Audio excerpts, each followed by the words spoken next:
A few years ago, the internet felt like peeking into other people's lives. You'd find messy photos, late night blog posts, and videos filmed in cluttered bedrooms. It wasn't polished, but it felt real.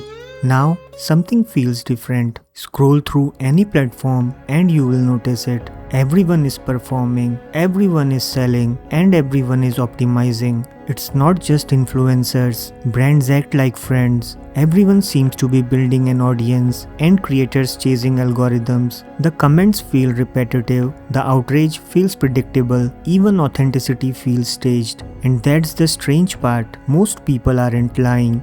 Yet, everything still feels artificial. It's as if the internet has shifted from self-expression to audience management. So what happened? Did social media change us? Did algorithms reshape how we communicate? Is AI making it worse? Because the feeling that everything online has become fake isn't just in your head. It's the result of a much deeper shift in how the internet works now. To understand why the internet feels fake today, we need to look at what changed. And surprisingly, it wasn't AI. The shift started long before AI-generated content, chatbots, or virtual influencers appeared. It started when platforms stopped showing us everything and began deciding what we saw. Every time you open YouTube, TikTok, Instagram, or Netflix, an algorithm is making thousands of decisions on your behalf. Which video appears first, which post gets buried, which creator gets discovered, and which one gets lost in the noise. The problem is that these systems aren't optimized for authenticity. They are optimized for engagement. Their job isn't to show the most genuine content, but to show the content you are most likely to click, watch, comment on, react to, or share. And over time, a pattern emerged. They discovered that certain titles attracted more clicks, certain thumbnails grabbed attention faster, certain opinions spread further, outrage generated stronger reactions, certainty felt more convincing, and strong emotions kept people watching. But algorithms are only half the story. Because algorithms don't create content, people do.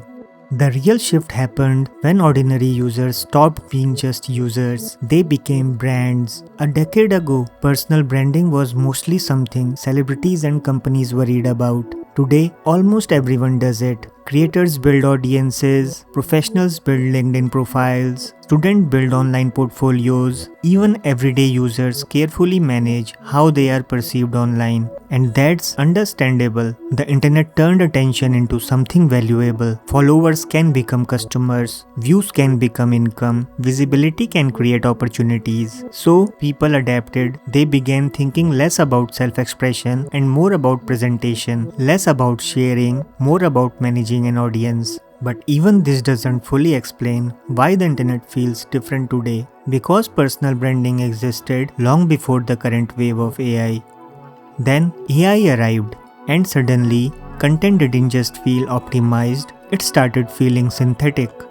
There's one reason the internet feels more artificial today than it did 5 years ago. AI. Not because AI created the problem, but because it removed the last remaining friction. Before AI, creating content still required effort. Writing a post took time, editing a video took skill, designing an image required creativity. There was still a human somewhere in the process. AI changed that. Now content can be generated faster than it can be consumed. Images, videos, comments, articles, entire social media accounts, all created at a scale that would have been impossible just a few years ago. And something strange happens when that uncertainty enters the system. You start questioning everything. Was that comment written by a person? Was that image actually photographed? Did that creator really write this? Is that story genuine? For most of the internet's history, those questions rarely crossed our minds. Today, they are becoming normal, and once trust starts disappearing, the entire online experience changes. Even real content begins to feel suspicious. At first glance, algorithms, personal branding, and AI seem like separate problems, but they are really symptoms of the same shift.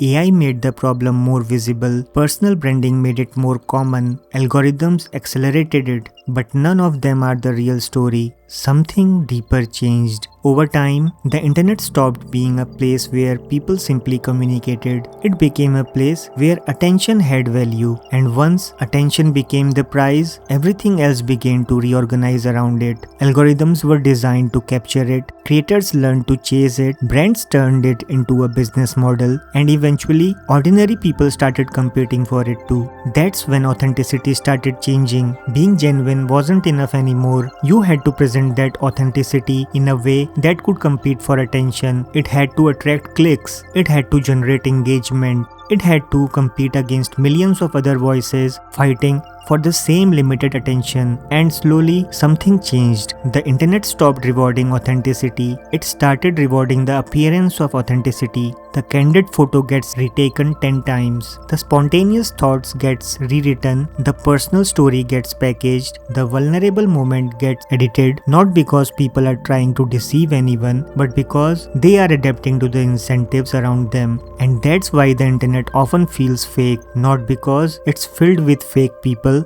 but because it's filled with real people performing versions of themselves that the system rewards. And maybe that's why so many people feel nostalgic for the early internet, not because it was better or people were more honest, but because fewer things were competing for our attention. Back then, attention was a byproduct. Today, it's often the objective. And that single shift changed almost everything. Of course, that version of the internet was never going to last. The moment attention became valuable, performance became unavoidable. And once billions of people entered the same system, the pressure to perform became almost impossible to escape. But recognizing that shift matters because it changes how we see the online world. The next time a post feels strangely rehearsed, an influencer feels overly polished, or a comment section feels like everyone is saying the same thing, you will understand that you are not just looking at individual choices. You are looking at a system shaping behavior at a massive scale. And maybe